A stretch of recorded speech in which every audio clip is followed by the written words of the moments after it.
Bueno, muy buenos días. En nombre del Colegio Nacional de Bacteriología y el Hospital Militar, queremos darle la más cordial bienvenida a este primer encuentro online de hematoncología pediátrica en su quinto jueves. Les habla Edilka Jiménez Ríos, coordinadora de la Comisión Educativa del CNB. Nos acompañan en esta transmisión los miembros de la Junta Directiva del CNB, la presidenta, la bacterióloga Marlene Vélez de la Vega y toda la Junta Directiva, la coordinadora de la Comisión de Comunicaciones, la bacterióloga Alicia Gaviria. Asimismo, los presidentes de los colegios regionales, la mayor general Clara Inés Galvis, directora del Hospital Militar Central, el doctor José María Solano, coordinador de especialidades y supraespecialidades del Servicio de Pediatría, la doctora Paula Carolina Guzmán Cruz, jefe del Servicio de Hematología Pediátrica del Hospital Militar Central, el grupo de comunicaciones del Hospital Militar Central, la doctora Iliana de los Reyes, que ha sido la organizadora y gestora de este evento, miembro del grupo de hematología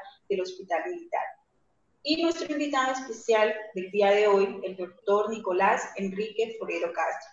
El doctor Nicolás nos hará una ponencia hoy en este webinar: diagnóstico preconcepcional, tamizaje neonatal y diagnóstico postnatal de talasemia, aportes desde la genética. Bienvenido, doctor. El doctor Nicolás es genetista y va a estar con nosotros durante 40 minutos. Esperamos que puedan, a través del chat, manifestar todas sus inquietudes, dudas y preguntas, que el doctor Nicolás estará en capacidad de responderlas al terminar su ponencia. Bienvenidos todos, y el auditorio es de ustedes, doctora Iliana y doctor Nicolás. Gracias, doctora Edilka Jiménez. Como le dije esta mañana, nos había hecho mucha falta. Qué bueno tenerla otra vez con nosotros. Gracias a todo ese querido grupo de participantes que están unidos todos los jueves. Queremos que sigan motivados. Ya nos hace falta solo una charla y completamos toda esa parte del enfoque diagnóstico de talasemias. Hoy, siguiendo la continuidad de la parte diagnóstica, vamos a hablar de qué hacer con el diagnóstico preconcepcional en ese embarazo que ya está en curso, que posiblemente es una talasemia, y en ese niño que nazca, qué recomendaciones y asesorías nos pueden dar expertos como el doctor Nicolás.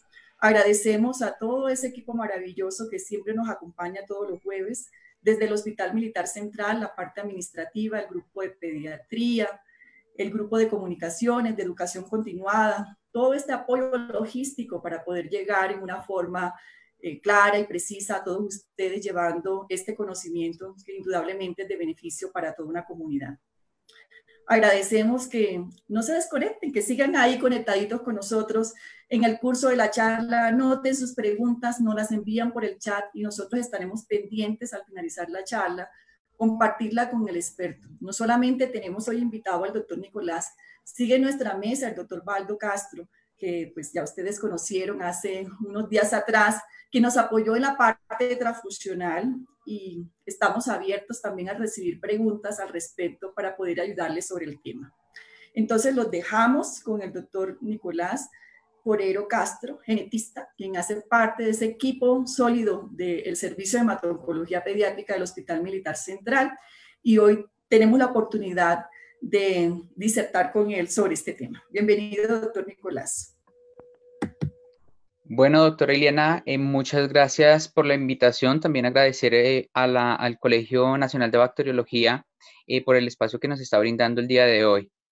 Entonces, como usted bien nos ha mencionado, vamos a realizar la continuidad de las celebraciones de la conmemoración del Día Internacional de la Talasemia.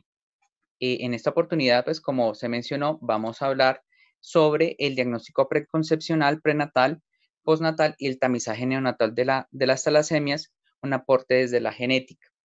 En primera instancia, pues vamos a hacer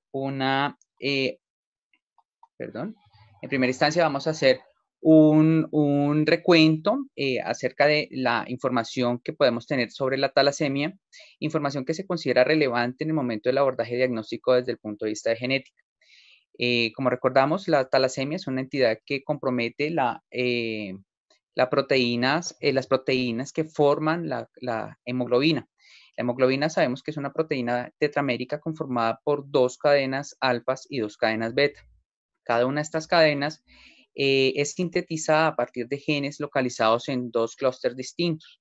En el caso de la cadena alfa, se encuentra localizado el clúster en el cromosoma 16. Para la cadena beta, el clúster se encuentra localizado en el cromosoma 11. En cada uno de estos clústeres hay otros genes que sintetizan diferentes tipos de hemoglobina, como la hemoglobina Z, la epsilon, la gamma, las cuales se expresan en diferentes momentos del desarrollo de un individuo. Tenemos que en el periodo embrionario hay una expresión de las hemoglobinas Z, gamma y epsilon, que a su vez van a producir hemoglobina Govertz 1, Govertz 2 y hemoglobina Portland. Más adelante en el desarrollo del embarazo, esto se presenta la síntesis de la hemoglobina gamma, que junto con la alfa conforman la hemoglobina fetal. Ya en el periodo postnatal y claramente durante la etapa adulta, se encuentra la síntesis, la expresión de los genes que sintetizan las proteínas alfa, beta y delta, que pues van a dar a su vez las hemoglobinas A y A2. El desequilibrio en la relación que hay de estas cadenas, de estas proteínas, es lo que va a producir las talasemias. Como todos sabemos, las talasemias son unas entidades que expresan un patrón de herencia autosómico recesivo. ¿Qué quiere decir esto? Que para que un individuo afectado exprese la enfermedad, debe tener los dos alelos, tanto el materno como paterno, alterados, deben tener una alteración genética. Cuando los padres de un individuo afectado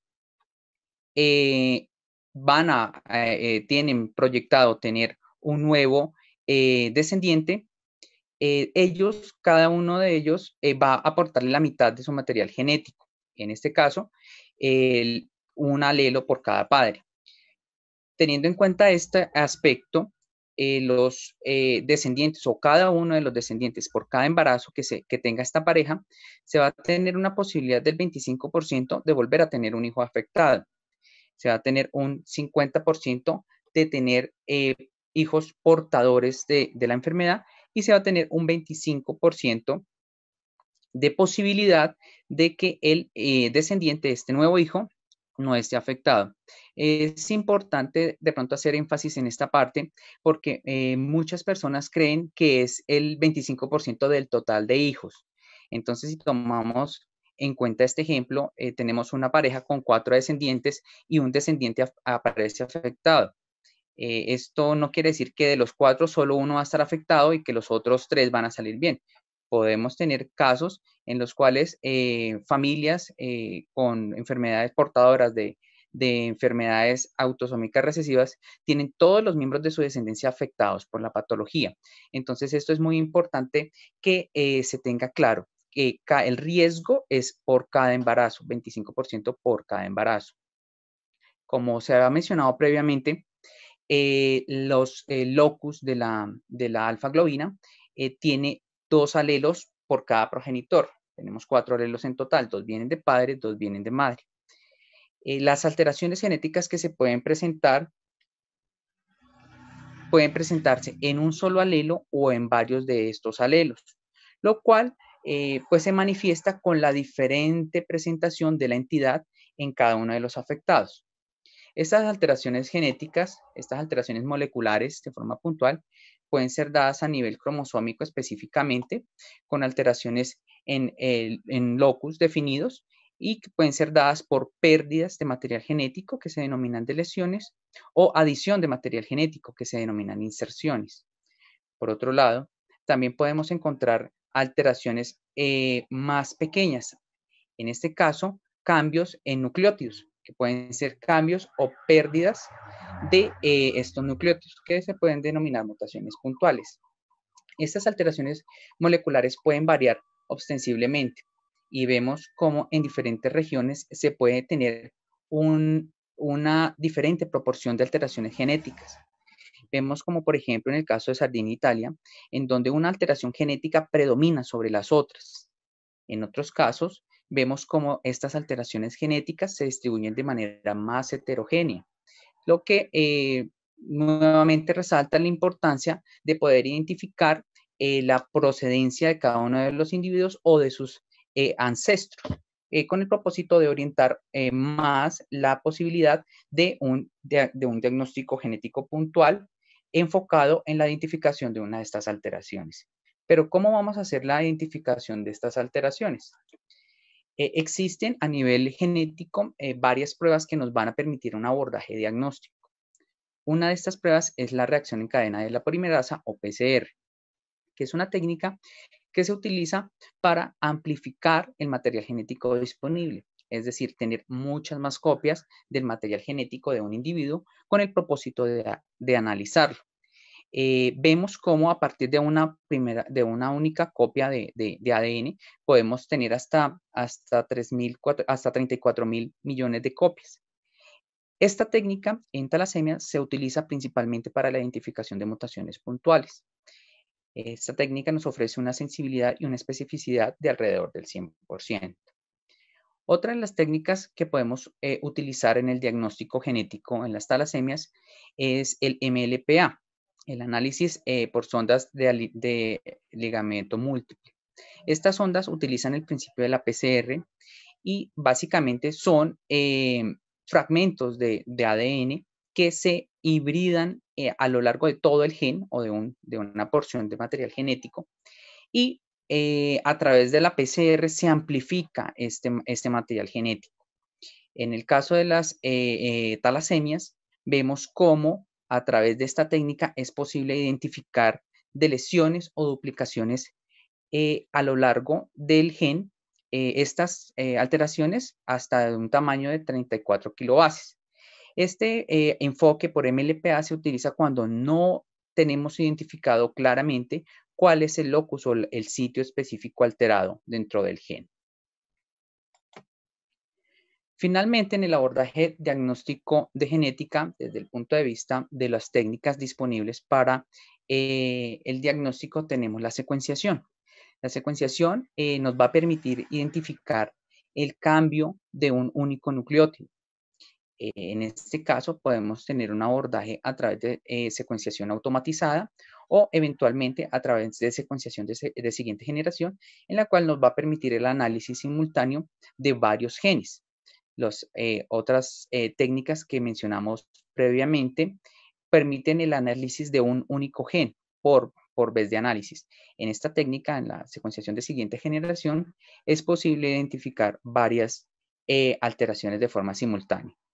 Estas técnicas nos van a permitir realizar un diagnóstico genético en las diferentes etapas de la vida, en el momento preconcepcional, prenatal y postnatal. En primera instancia, vamos a hablar del diagnóstico preconcepcional, que en este caso, pues, también lo podríamos denominar diagnóstico preimplantacional, teniendo en cuenta que el diagnóstico preconcepcional se hace directamente en los padres que no han decidido tener un hijo.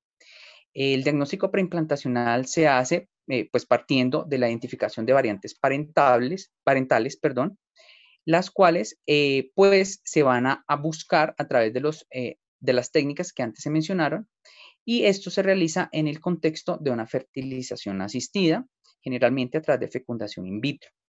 En esta técnica lo que se busca es poder analizar el material genético del embrión cuando éste tiene alrededor de unas 8 células.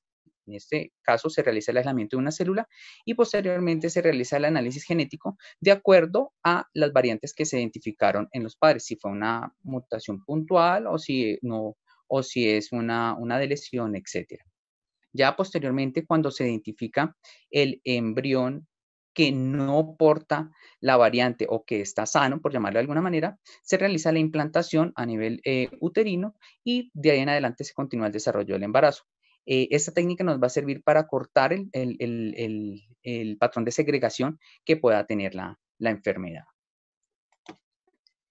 Por otro lado, cuando no es posible acceder a este tipo de diagnóstico, pues ya lo tenemos que hacer en el entorno de un embarazo en curso. En este caso, el material genético es obtenido a través de biopsia de vellosidades coriales, el cual se puede realizar entre la semana 9 a la semana 11. Y eventualmente en embarazos más adelantados, podemos realizarlo a través de amniocentesis entre la semana 14 y la semana 18. Es importante tener en cuenta que estas técnicas pueden tener un riesgo de complicaciones, dentro de los cuales podemos mencionar la pérdida de líquido amniótico, las infecciones y eventualmente la pérdida del embarazo por aborto específicamente. Cuando queremos disminuir las posibilidades de que se presenten estas complicaciones, podemos optar por otros abordajes, como es el caso del diagnóstico prenatal no invasivo. En este caso, pues se opta por analizar el material genético fetal que se encuentra circulando en sangre materna. Desde hace varios años se tiene conocimiento que la sangre materna contiene tanto células como material genético fetal, el cual puede ir aumentando progresivamente en el transcurso del embarazo. Se sabe que la cantidad de ADN fetal presente en la sangre materna oscila entre 3 y el 30%. Para realizar el abordaje a través del diagnóstico prenatal no invasivo, lo que se sugiere es que la cantidad o la proporción de ADN fetal en sangre materna debe ser alrededor del 4%. Esto se logra a partir de la 9ª semana. Por esa razón, se sugiere que la realización del estudio sea a partir de la 9ª semana.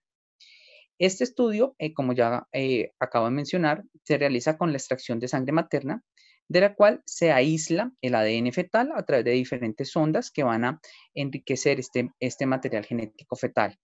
Posteriormente, el ADN fetal se somete a los análisis basados pues, en las técnicas que antes se mencionaron para posteriormente establecer si se presenta o no se presentan las alteraciones moleculares que se pretenden identificar.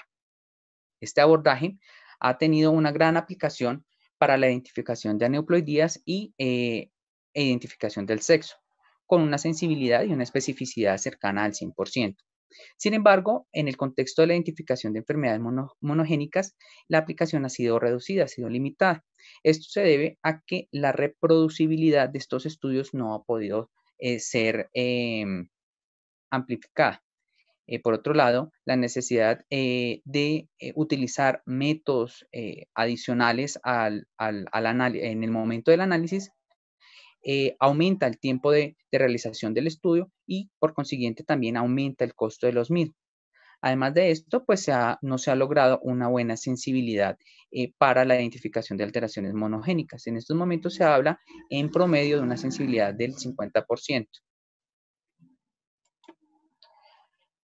Esta tabla la dejo para tener conocimiento de las alteraciones asociadas o las diferencias mejor entre cada uno de los diferentes métodos. Hablan del momento de realización, las alteraciones, la precisión de cada una de las pruebas que podemos lograr con cada una de ellas. Cuando no se puede realizar el diagnóstico ni antes de la concepción ni durante el embarazo, pues es momento de realizar el diagnóstico genético en el periodo postnatal.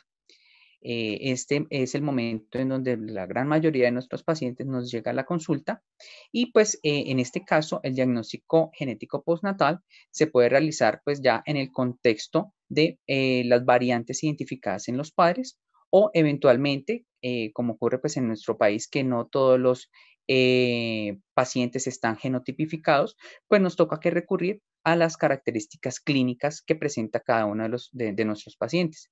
Es por ello pues, que debemos recurrir a la evaluación del fenotipo del paciente para encontrar los criterios o los signos clínicos sugestivos de talasemia y pues claramente está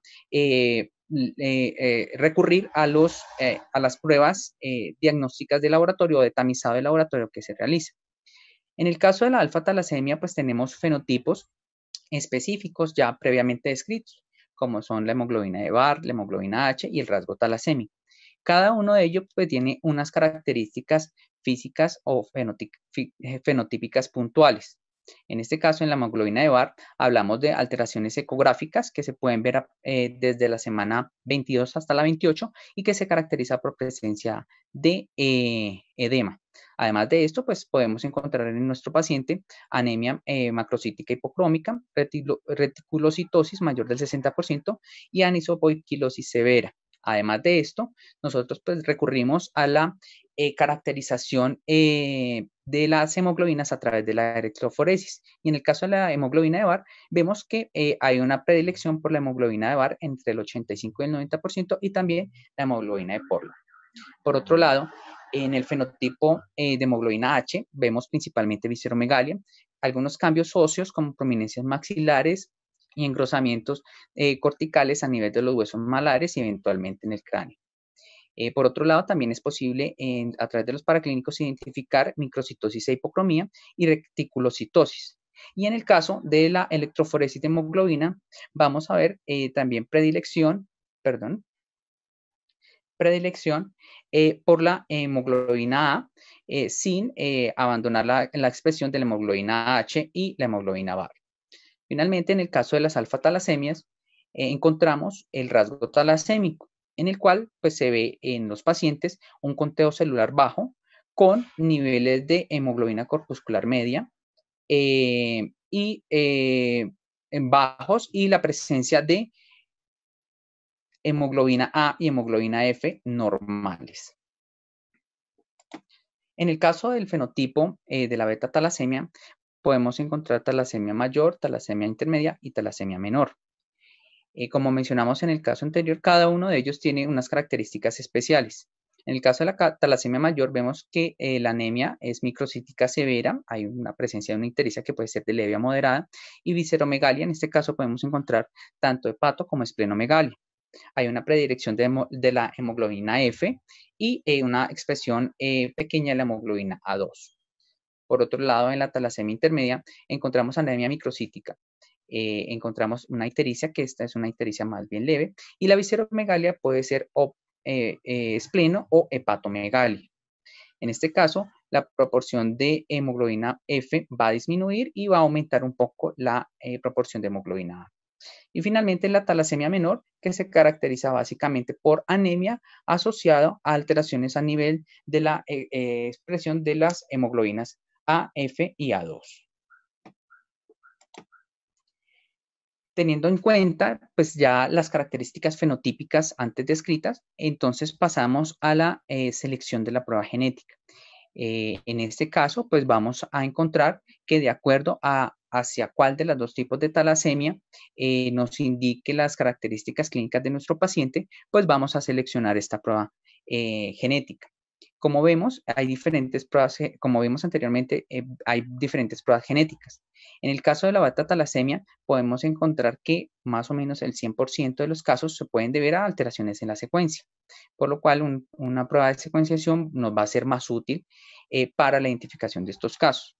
Por otro lado, en las alfa-talasemias encontramos que la principal alteración que se presenta son de lesiones puntuales, en la cual se presenta en el 85% de los casos.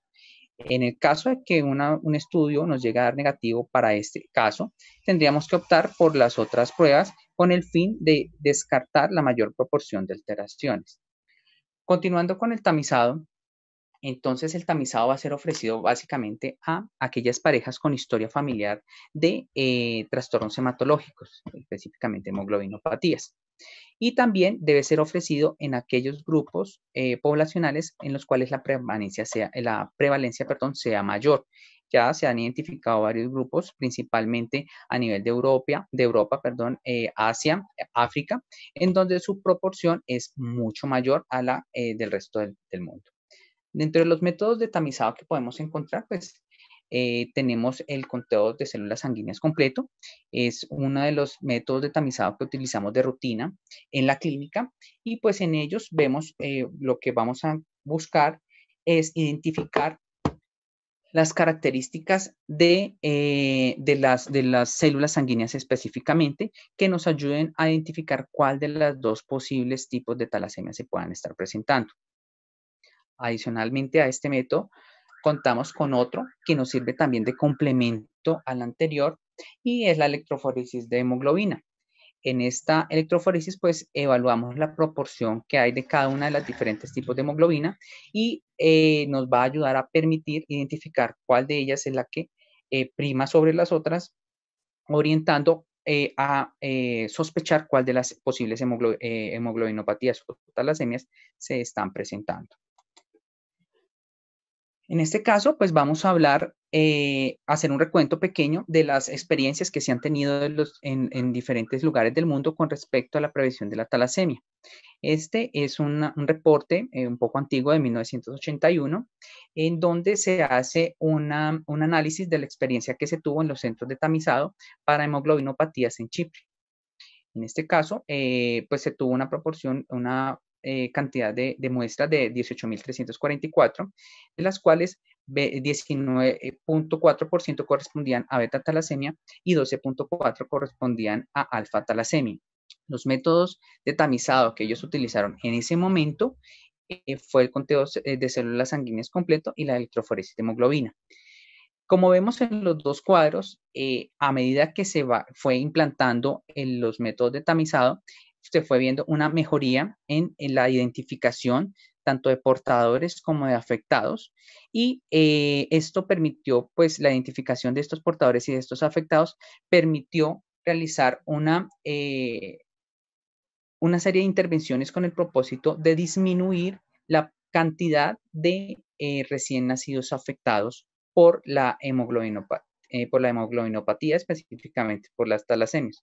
Vemos como al comienzo del estudio, en 1974, se tenía una proporción de 51 recién nacidos vivos, de recién nacidos afectados o homocigotos para la beta-talasemia, y como al finalizar este recuento se presentaba una proporción mucho menor a la esperada.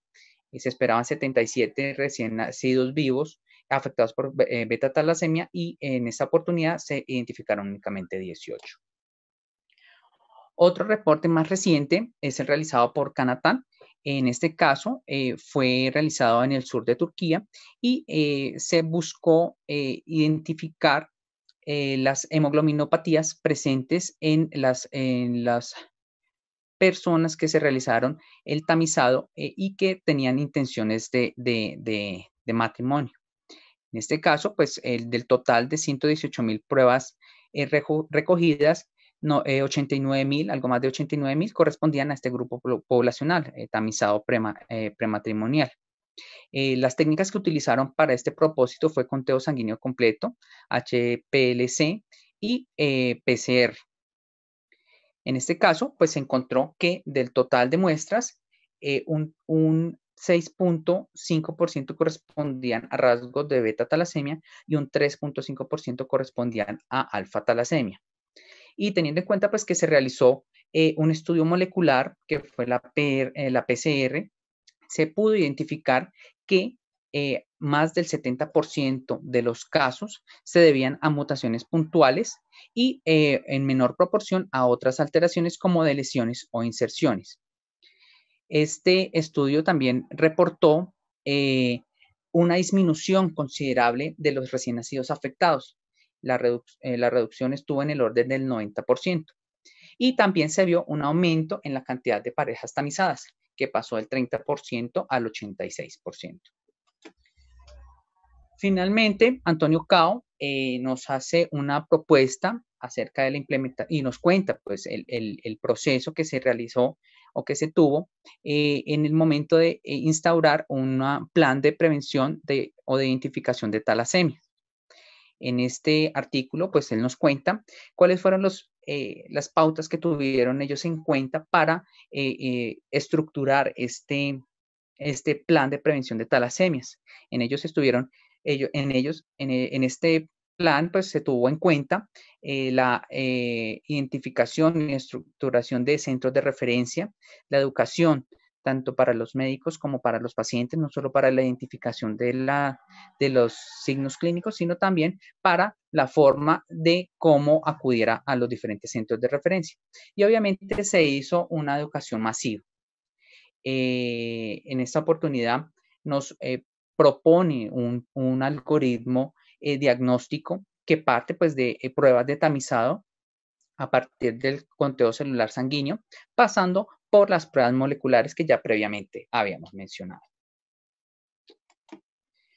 Ya para finalizar, pues vamos a hablar de la asesoría genética. En este caso, la asesoría genética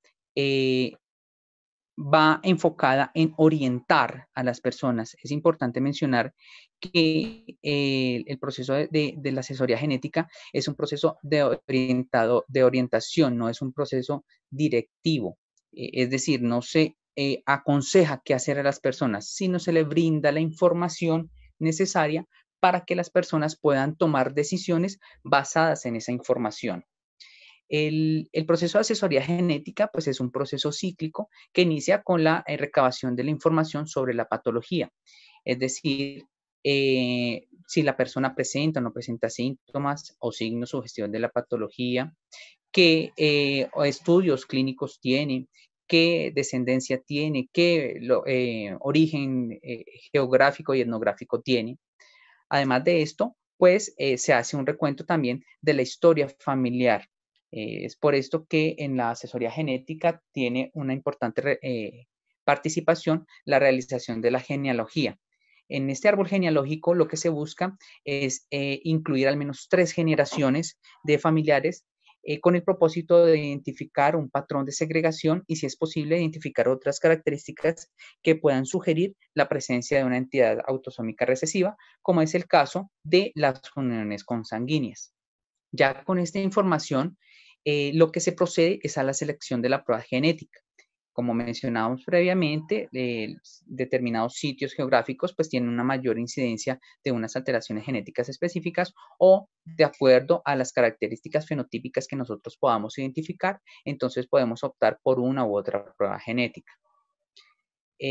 Además de ello, pues entonces se realiza posterior a la solicitud del estudio genético, se debe realizar una siguiente consulta. En esta siguiente consulta se va a realizar la interpretación de los resultados. ¿Qué salió en la prueba genética? ¿Qué significa ese resultado para el contexto de la enfermedad del paciente o para el contexto de los síntomas que presenta el paciente? Y se realiza la asesoría genética puntual, que es, digamos, uno de los pilares de la consulta genética. En este caso, como mencioné previamente, se hace una orientación sobre las opciones que tiene la persona. En el caso de las talasemias, pues vemos que estas opciones son básicamente opciones reproductivas, teniendo en cuenta pues que el riesgo de segregación que se tiene de la variante. Opciones reproductivas como la fecundación in vitro o fecundación asistida para el diagnóstico preimplantacional, la opción de utilizar donación de células germinales o donación de óvulos o espermatozoides en su defecto. Y además de esta asesoría genética, pues se va a hablar también de el seguimiento que se debe tener de cada una de estas entidades. Es importante tener en cuenta que la asesoría genética y el seguimiento no es únicamente para el individuo afectado directamente. Como es una enfermedad genética, es una enfermedad que tiene trascendencia en los otros miembros de la familia, padres, hermanos, hijos. Entonces, en este caso también se va a incluir al grupo familiar en este seguimiento, no solo para las consecuencias que pueda tener la enfermedad dentro de ese grupo familiar, sino para que también nos apoyen en el seguimiento de los pacientes. Finalmente, como conclusiones, encontramos que los estudios moleculares permiten una mejor caracterización de las causas de talasemia. La identificación molecular de variantes específicas facilita el rastreo y la detección de afectados con una expresión fenotípica atenuada. Además de ello, pues encontramos que los programas de tamizado de talasemias permiten disminuir la proporción de afectados. La asesoría genética facilita la selección de estudios moleculares que sean más informativos con el propósito de brindar una confirmación diagnóstica de la patología y orientación sobre las opciones, como mencionamos previamente, reproductivas principalmente. Y finalmente, las patologías genéticas, no solo en el caso de la talasemia, sino en la gran mayoría de patologías genéticas, no solo afecta a un individuo, sino también tiene un impacto en toda la familia, por lo que es importante involucrar al grupo familiar dentro de este seguimiento. Ya con esto, pues les agradezco la atención que nos prestaron a la charla y pues estamos atentos a las preguntas que se puedan realizar.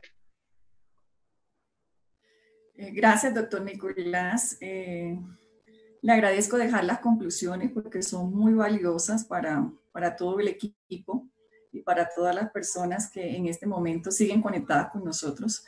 Hemos hecho un histórico de la parte de diagnóstico sobre talasemia, comenzando sobre esos aspectos generales de la enfermedad.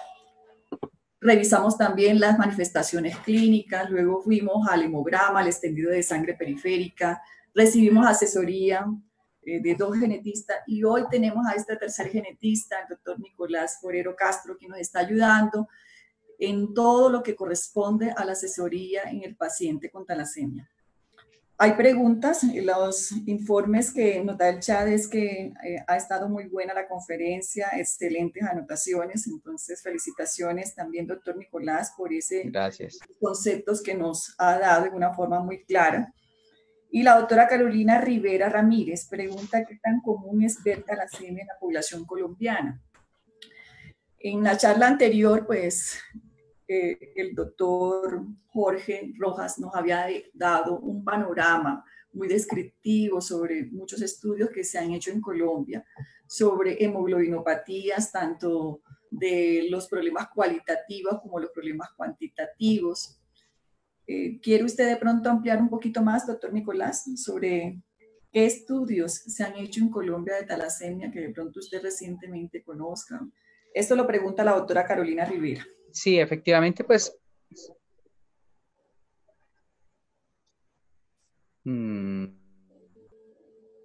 Okay. Listo, perfecto. Bueno, efectivamente, como mencionaba en la charla anterior el doctor Jorge Rojas, los estudios a nivel poblacional en Colombia pues son un poco limitados. La mayoría de ellos pues están localizados principalmente en el área Caribe. Y pues adicional pues a lo que anotó él en la oportunidad pasada, pues no tendría otra información adicional. Hay que tener en cuenta pues que en el país los centros de excelencia, por llamarlo de alguna manera, son limitados. La información que se tiene en estos momentos a nivel del país es algo más anecdótica, más que producto de programas claramente estructurados, enfocados en ese fin. Entonces, digamos que estamos un poco limitados en ese sentido, no solo en las talasemias, sino en muchas otras enfermedades genéticas en las cuales pues carecemos como tal de información desde el punto de vista epidemiológico. Bueno, yo creo que eso también lo hemos hablado en charlas anteriores, donde este espacio pues nos está motivando a, como equipos multidisciplinar, comenzar a gestionar trabajos sobre hemoglobinopatía porque realmente no conocemos mucho nuestra población y eso permitiría pues establecer una caracterización pues no solamente de los adultos sino también de nuestros niños. Doctor Nicolás, hay una pregunta que surge de nuestro equipo pediátrico. Cuando el niño normalmente va a la consulta y uno encuentra microcitosis hipocromía, ¿debe mandarlo inmediatamente a asesoría genética o esperamos clasificarlo y luego se envía? ¿En qué momento hacemos la evaluación? ¿Lo hacemos concomitante? ¿Cuándo se le dice a ese niño o se le habla sobre los riesgos una vez evaluado toda la familia en la edad pediátrica? Porque sabemos que él va creciendo, se va a volver adulto y existe un factor importante. ¿Cómo podemos hacer esa cadena de procesos integrales, tanto en la parte diagnóstica como en la parte de ese seguimiento importante que es el apoyo genético?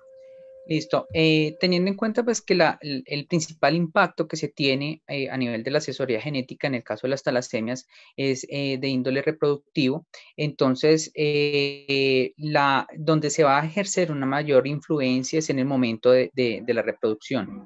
Si bien es cierto, la talasemia es una entidad que compromete al individuo durante toda su vida, a nivel pediátrico pues sería útil la caracterización como tal y la identificación eventualmente del rasgo o de la alteración molecular específica y también pues para ir orientando un poco más a los padres teniendo en cuenta pues la complejidad en el patrón de segregación o de heredabilidad de la patología.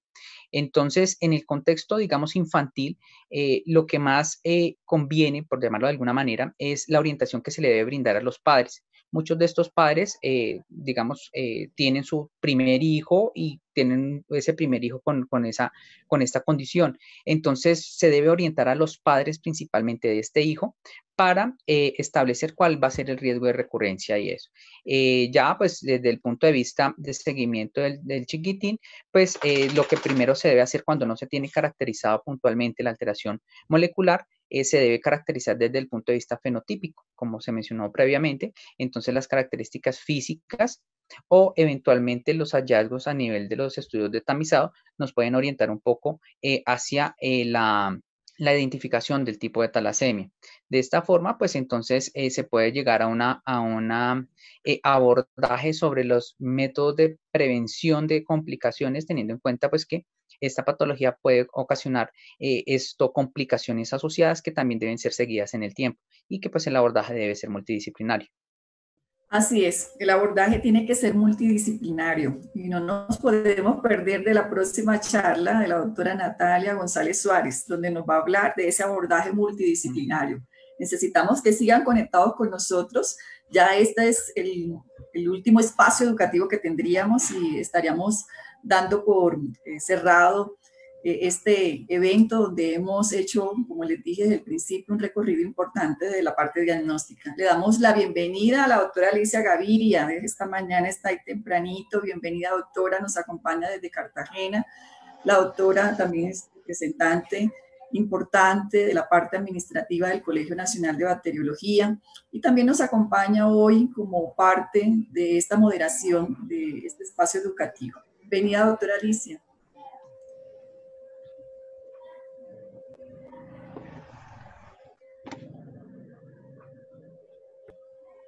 Doctora Alicia tiene el micrófono apagadito.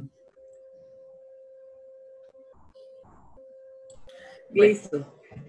Buenos días, doctor. Muchas gracias a usted, a todo el equipo del Hospital Militar por esta excelente capacitación del día de hoy. Como todos los jueves, como dijo la doctora Ileana, de costumbre, aquí pues todos conectados. Tenemos muchas personas del gremio de la bacteriología, colegas, médicos, participación nacional e internacional. Y pues mis agradecimientos en nombre del Colegio Nacional de Bacteriología por permitirnos este gran espacio de capacitación para todos nuestros afiliados, en nombre de nuestra presidenta, la doctora Marlene Vélez de la Vega, nuestra coordinadora educativa, la doctora Edilka, que nos estuvo acompañando al inicio, mi persona, Alicia Gaviria, coordinadora de la Comisión de Comunicaciones, por este excelente espacio. Aquí, por lo menos en la costa, pues siempre estamos muy pendientes. Aquí veo colegas conectados del Hospital Infantil, Casa del Niño, Clínica Maternidad, porque nosotros acá en esta región pues es una de las entidades pues que tenemos con mucha frecuencia.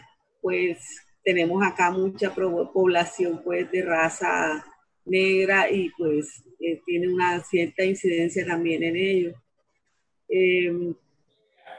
Le preguntaba pues también, quería saber como para las hemoglobinopatías, talasemia también debería pues también estar incluida en la ley de tamizaje, porque pues previniendo una de estas entidades de manera precoz, pues previniendo no, controlando, es una enfermedad genética, pero podría pues ser mejor la evolución del paciente. Acá en la costa por lo menos vemos que cuando ya llevan los niños al hospital infantil son niños que ya tienen pues muchos síntomas y pues que ya están pues demasiado avanzados. Además de eso, pues se le suma también es el estado nutricional, que por lo general es muy precario en ese tipo de consultas de estos pacientes y pues muchas veces la evolución y pues el destino final pues no es el mejor.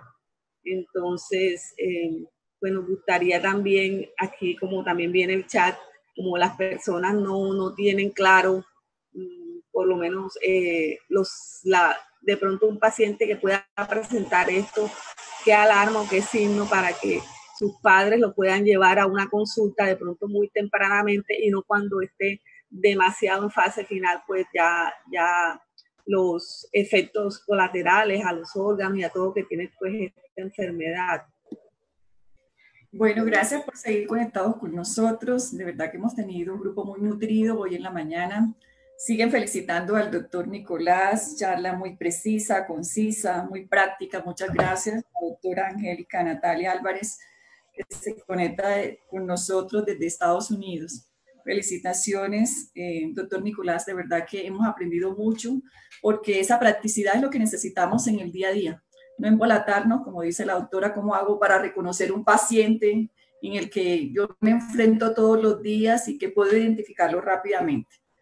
Lo hemos dicho, pero lo volvemos a decir porque cada vez que uno repite, más aprende y más se le queda. Entonces el niño puede ser que no tenga síntomas, porque hay casos en los que se presentan asintomáticos y no pasa nada. Hay niños que llegan a la consulta porque lo remiten debido a que el homograma tiene un tamaño del glóbulo rojo pequeño y de una coloración baja. Eso se llama microcitosis e hipocromía. En algunas ocasiones, en el extendido de sangre periférica, se van a observar esas células que son características de la talasemia, que se llaman codocitos, células en diana o células de Target.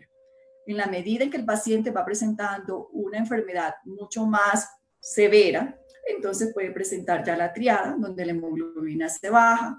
Esa hemoglobina baja hace que el niño se canse, que no cumpla sus actividades normales, que no socialice, que de pronto en la parte escolar tenga un bajo rendimiento. Es el niño que además de eso se pone amarillito, está histérico. Recordar que los pacientes que tienen hemólisis pueden hacer cálculos biliares y de pronto ese puede ser el primer indicio de la consulta, una litiasis biliar o el antecedente en la familia de cálculos biliares que pueden estar asociados con un proceso hemolítico. Al examen físico, cuando el paciente es revisado por el médico, le encuentra un aumento del vaso, eso se llama esplenomegalia, y eso pues nos reúne la triada de la anemia hemolítica, que es anemia, ictericia y esplenomegalia. También lo hemos dicho que hay casos muy severos en los cuales el bebé no nace, porque pues es un bebé que nace con una hidropesía fetal y se complica, ¿sí?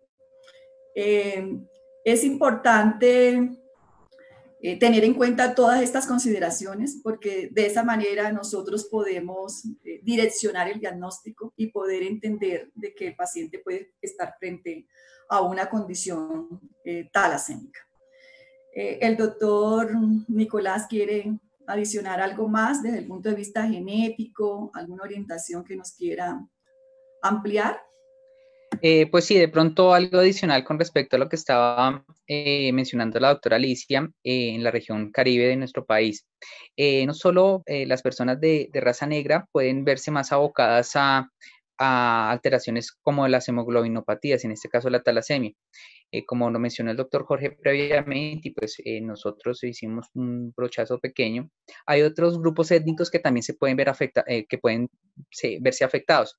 En este caso, los de Oriente Medio, caso de Turquía, Chipre, algunas personas de descendencia italiana también, y como vemos, pues la costa caribe de nuestro país es el puerto de entrada. Eventualmente, por esa razón, también podemos encontrar personas descendientes de estos grupos poblacionales que también pues pueden aumentar más la proporción de pacientes afectados en estas regiones. Entonces, eso por un lado. Por otro lado, pues como lo estaba mencionando la doctora Eliana, es importante y relevante poder caracterizar los hallazgos fenotípicos de cada uno de nuestros pacientes.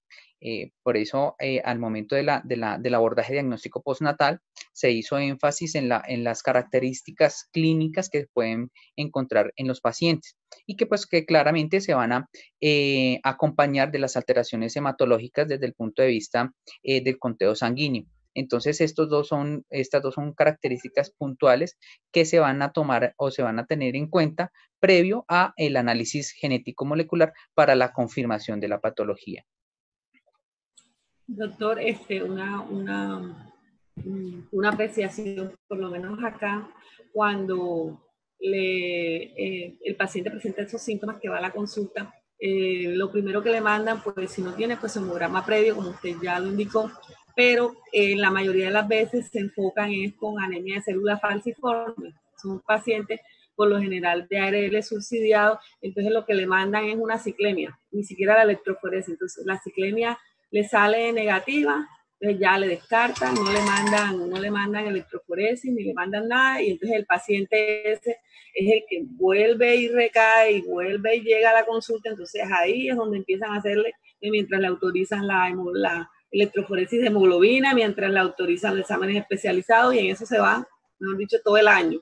Y ya cuando el niño o el paciente adulto vuelve a ir a la consulta, es cuando yo le digo que ya está prácticamente muy avanzado, porque pues se pierde tiempo como en ese protocolo. Entonces, la inquietud es de pronto por protocolo, por reglamentación, que de entrada cuando hubieran estos pacientes que le sale esa ciclemia negativa, que persisten los síntomas, que pudiera él acceder fácilmente a una electroforesis de hemoglobina, que de pronto sería el primer examen donde nosotros podíamos evidenciar que está la alteración. Así es, doctora Alicia y doctor Nicolás. Es importante, como lo ha dicho el doctor Nicolás, además de todo eso, en la historia clínica, preguntar sobre la ascendencia, porque ya pudimos aprender con toda esa caracterización en los mapas de que tenemos un mixto de razas y hay una diversidad geográfica y sabemos que hay ciertas regiones de Colombia donde hay una alta incidencia, pero sabiendo de que hay una migración, entonces hay que pensarlo. La doctora Angélica Natalia Álvarez Guevara pues, nos dice que realmente es una problemática porque pues, hay falta de protocolos que impiden hacer un manejo integral. Nosotros pues en Colombia utilizamos el protocolo europeo, dado de que la enfermedad pues tiene una alta incidencia en estas regiones. Nos hace falta estudiar un poco más nuestra población para poder caracterizar y mirar qué estudios adicionales vamos a hacer, porque hemos aprendido que dentro de los estudios genéticos lo más importante es poder saber qué población tenemos para nosotros poder direccionar cómo lo vamos a estudiar. Yami Zapata hace una acotación muy importante, que es necesario crear pues, espacios educativos. Y Yami, gracias por estar ahí con nosotros bien tempranito, conectada. Indudablemente, Yami, tienes toda la razón. Y parte de ese proceso educativo es este espacio que le estamos brindando a todos ustedes. Queremos seguir educando, queremos seguir haciendo y ustedes son emisores importantes en cada uno de sus sitios para llevar ese mensaje claro de lo que han aprendido. Ya saben que cuando veamos un paciente con microcitosis y hipocromía que no responda al tratamiento con hierro, piensen, oiga, a mí me enseñaron, eso puede ser una talasemia. Y sé que en algún momento no se va a escapar este diagnóstico diferencial si no lo van a tener en cuenta. Sigan felicitando al doctor Nicolás y bueno, aprovechando de este rico espacio y de la presencia de una persona a quien queremos mucho en Colombia, que ha sido pues, docente, profesor de muchos, el doctor Baldo Castro, quien ha estado también muy juicioso estudiando el tema y cada vez que nos encontramos por chat, hablamos sobre talasemia, sobre los aportes que ha conseguido, ya no solamente conseguí en talasemia, sino en anemia falciforme en relación a la parte transfusional, pues realmente es muy motivante para nosotros despertar esa conciencia en los que hemos sido sus estudiantes, pero más en esta persona que con su profesionalismo y su dedicación y ese estudio diario nos enseña. Entonces, doctor, tiene el espacio para que nos comente en este momento qué otras cosas nos pueden adicionar o ampliar acerca de la parte transfusional que se requieren estos pacientes que tienen condiciones mayores o condiciones severas. Bienvenido, doctor Baldo. Muchas gracias, doctora Iliana. Siempre le he agradecido inmensamente que me hubiese invitado a participar de esta magna reunión y este curso tan interesante. Una de las preocupaciones que tú lograste crearme fue precisamente, estamos haciendo algo para encontrar hemoglobinopatías menores, sobre todo en donantes que son aptos, que creo que quedé como condorito, quedé plop, ¿ya? Porque no encontré ningún estudio, no hemos hecho ninguna investigación y usted me obligó a revisar un poco en la literatura, sobre todo en zonas endémicas, en países endémicos, como lo acaba de mencionar el doctor, ¿ya? En donde sí hay protocolos para estudiar estos donantes que pueden tener riesgo de hacer una donación y que más adelante pueden presentar o desarrollar ya clínicamente sus manifestaciones de una hemoglobinopatía. Entonces, ese es un primer punto que tú nos estás haciendo la invitación precisamente para que hacia el futuro tengamos, al menos en nuestras zonas endémicas, hacer un estudio a ese nivel. ¿Ya? El otro lado, pues la preocupación son los chiquiticos, ¿ya? Tus pacienticos y de la gran mayoría de los que estamos hoy conectados, ¿ya?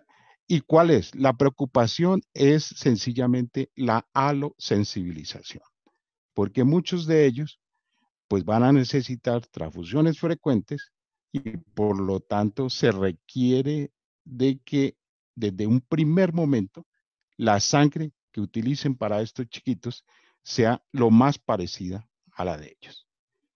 ¿Cuál es la razón? Yo tuve un caso en el hemocentro distrital de un pacientico con una talasemia de 4 años y cada año le había aparecido un haloanticuerpo. Así que con 4 años llevaba 4 haloanticuerpos. Ustedes no saben todo lo que nos tocó hacer para buscarle una unidad compatible a ese niño. El niño finalmente murió porque llegó un momento en que se descompensó, no le pudimos obtener los glóbulos rojos, hicimos alrededor de 300 pruebas cruzadas para tratar de encontrar una unidad y no. Entonces, ese es el llamado en este momento hacia estos niños que requieren transfusión desde temprana edad, ya el poder hacerle, no solo, ojalá un genotipado que ya en este momento lo estamos empezando a realizar en el ICVIS, estamos en este momento validando la técnica, ya el equipo ya se verificó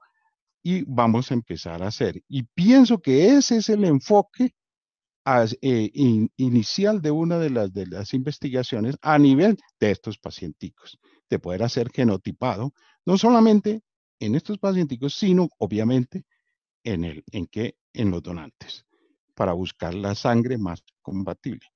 Más sin embargo, como medida de precaución, con lo que tenemos, con las herramientas que tenemos, realizar al menos, nosotros lo llamamos el fenotipo abreviado, antígenos del RH más QEL, C grande, C pequeño, E grande, E pequeño y QEL, con el fin de evitar la sensibilización de estos pacientes. ¿Ok?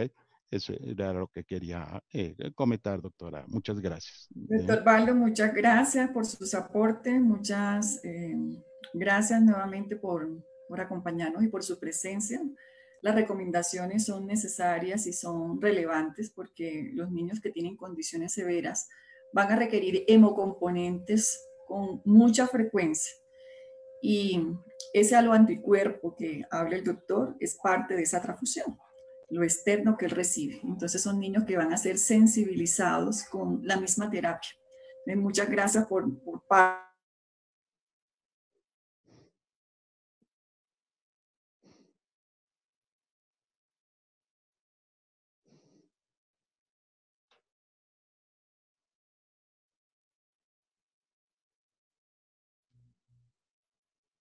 Ok. O se acabó Sí. ya el Zoom. No.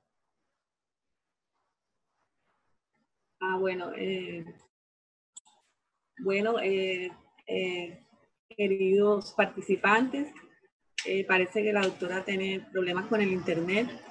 Pues después de todas estas explicaciones y de todas estas conclusiones, le damos las gracias a todos ustedes por acompañarnos en este maravilloso espacio de formación. Como de costumbre, los esperamos el próximo jueves para otra charla muy interesante, como nos anunció la doctora Eliana, el abordaje multidisciplinario. Le damos las gracias a los doctores que nos estuvieron acompañando en el día de hoy por sus valiosos aportes. Muchas gracias al Hospital Militar Central por esta jornada de actualización, de capacitación. Le damos las gracias también a nuestro diseño creativo, el joven Andrés Mauricio, que siempre nos está acompañando, apoyándonos para que podamos llevar a todos ustedes estas grandes capacitaciones. Y bueno, doctor, no sé si tiene algo que decir.